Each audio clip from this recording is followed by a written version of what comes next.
Hey guys, welcome back to another video. Today I'm going to be talking through my February reads. I got through 4 books in February, so yeah, we will get chatting. Please excuse if you hear any background noise. There's one of our neighbours doing some work in the garden. I have no idea what it is, but it's very loud and it keeps going off, so apologies in advance. But yes, we will get started. I really hope you enjoy this one. You have to let me know in the comments if you've read any of these, your thoughts, if you agree with me. I'll be really interested to know. But yes, we started February with quite a summary book really, and I read People We Meet on Vacation. This is by Emily Henry. I've read a couple of her books now and really love her writing. The kind of the books that have got me into romance. I used to really not like it, but the way that she writes it, the humour, it's just all around brilliant. So I am sure many of you can probably guess why I decided to pick up such a summary book while we were still in winter, and that was because of the film that came out on Netflix. I knew I wanted to read this book anyway. It was always on the TBR, I just hadn't got around to it yet. But because I also really wanted to watch the film, I wanted to make sure I had read this book first. So we needed to give it a little read so that I could get onto the film ASAP before seeing any spoilers. But yes, for those of you that don't know, this book is about 2 people who meet at college, I believe it is now, and kind of throughout their lives, they kind of keep, I don't know if you say missing their chances with each other, but there's always been a question of, are they more than friends? And essentially they make a promise to meet every single year and go on a holiday together. However, there's something that happened. They haven't done that holiday for a couple of years, but then they go on another vacation, and it's kind of like the chance to redeem everything, to see if they can get things back on track, figure out where they are. And yeah, after having not seen each other in person for about 2 years, just the chaos that unfolds, I suppose. Really, really fun book. It feels ages now since I read this actually. So it probably has been 3 or 4 weeks, so trying to rehash my memory on everything that happened. Especially because I read this and I watched the film basically straight away because I happened to be going to a friend's and we wanted to give it a watch. So like the two maybe merged a little bit, probably not the smartest idea to jump straight into the film because it was quite different. So bear that in mind if you've seen the film. The book plays out quite differently. However, either way, film and book, loved them both. Highly recommend if you've not given this one a read. A perfect little summary book, or if you're going on holiday, getting some winter sunshine. Highly recommend give this one a read when you get a chance. Finally, before we move on to the next one, my rating for this was 4.5 stars. Thinking back on it, something went wrong. Sorry, Alexa was trying to talk to me. Yeah, thinking back on it, I'm like trying to figure out whether this is 4.5 or whether it's a little bit lower. Not because it's bad, but because now a few weeks later, as you'll have just heard me saying, my memory of it is a bit fuzzy. So I am wondering how much of an impact did it actually have on me. So we might give it some thought, but at the time, 4.5. Clearly I enjoyed it. Not quite 5 stars, but almost up there. So a very good rating. So after that, I then moved on to this beautiful book here. Such a gorgeous cover. And this is Sunrise on the Reaping. Suzanne Collins, is it? Is that the author? Yeah, Suzanne Collins. I don't know if you can even read that. So she is the author of the Hunger Games books, for those of you that don't know. And this book is one of the newer releases. This is about Haymitch and his story with his games and how that all unfolded. There is a film as well underway. I believe the trailer has come out, which I've not seen yet.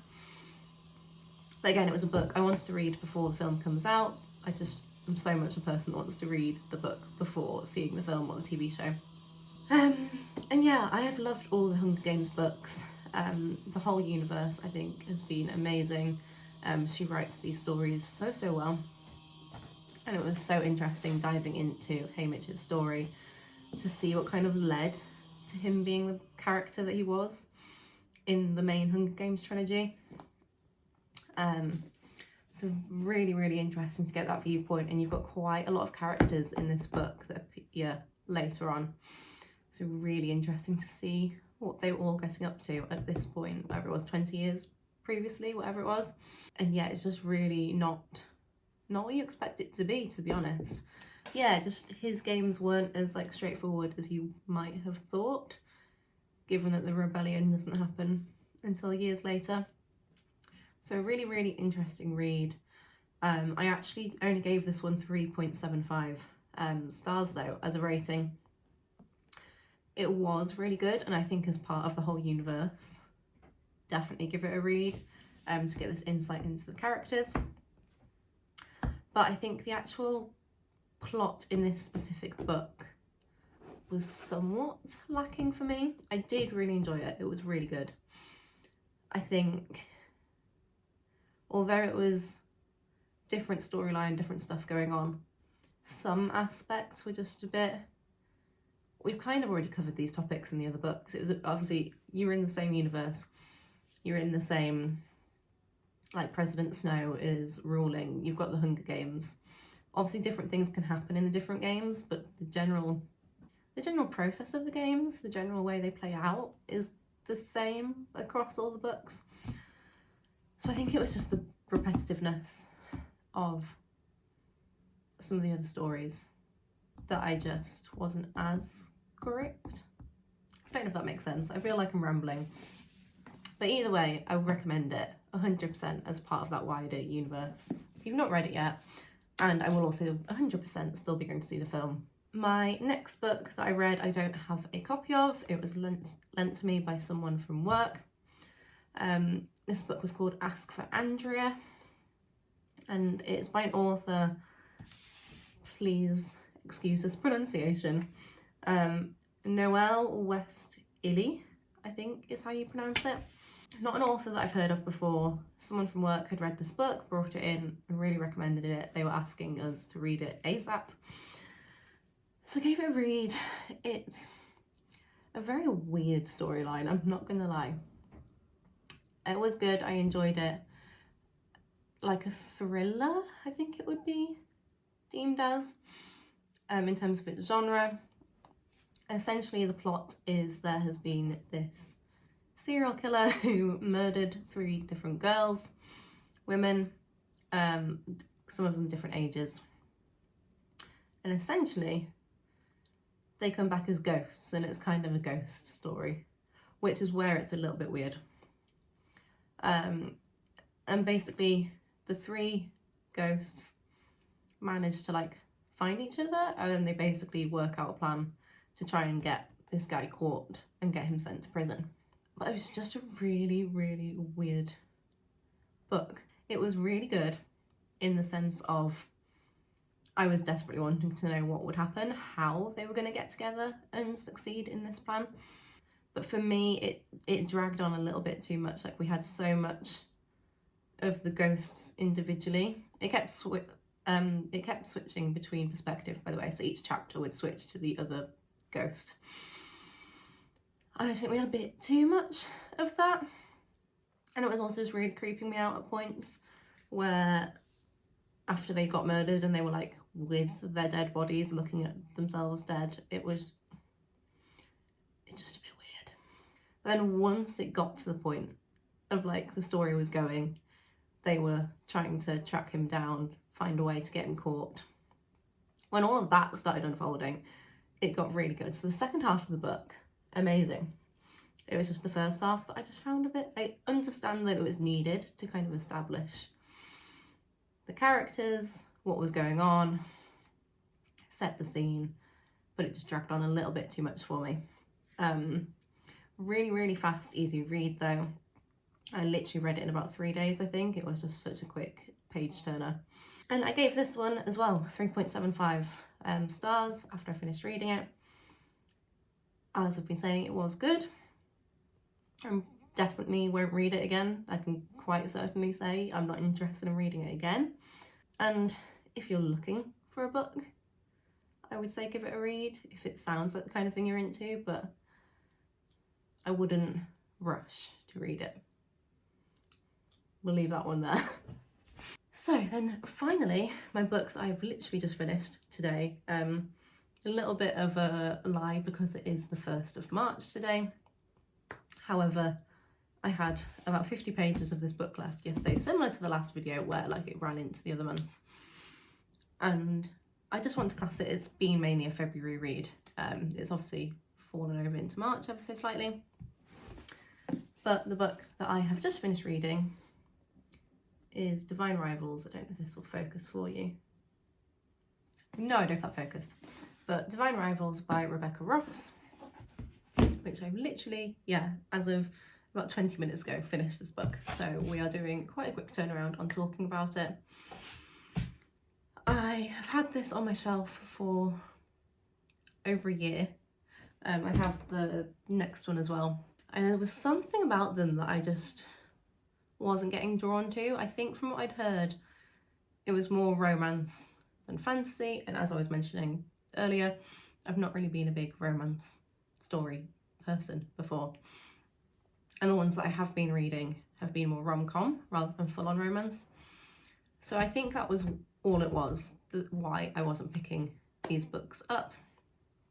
I finally decided to give them a chance. I had a read of the blurb when I was picking one of my reads. I just hadn't really read it before. I think I just heard what other people had been saying about the book, but I'd not purposefully gone to read the blurb and find out what it was actually about.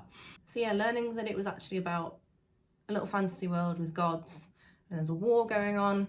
I actually, in the end, I was like, oh, wow, that sounds like a book I really want to read. So I got quite excited about it, picked it up to have a read, and it kind of fell more into what I had initially been thinking about. It was quite heavy on the romance. The sections where it got like quite intense, high stakes, were written really well. I got so invested in those moments, and I had really formed attachments to the characters and their story, their relationship, so that when those high stakes things came up, I think it was even more invested because there had been all that time given to building their relationship. So it worked really, really well. My only thing is that I did find it a little bit boring at times. There were sections that I was reading and I was just like, I just don't care. But no, just the way their relationship kind of escalated, it just seemed really quick to me. I don't know, there were parts where I just thought, where has that come from? It just seemed like a complete switch in perspective, or it happened too quickly. And the ending was really good. The last kind of 50 pages, literally what I've read today, so good.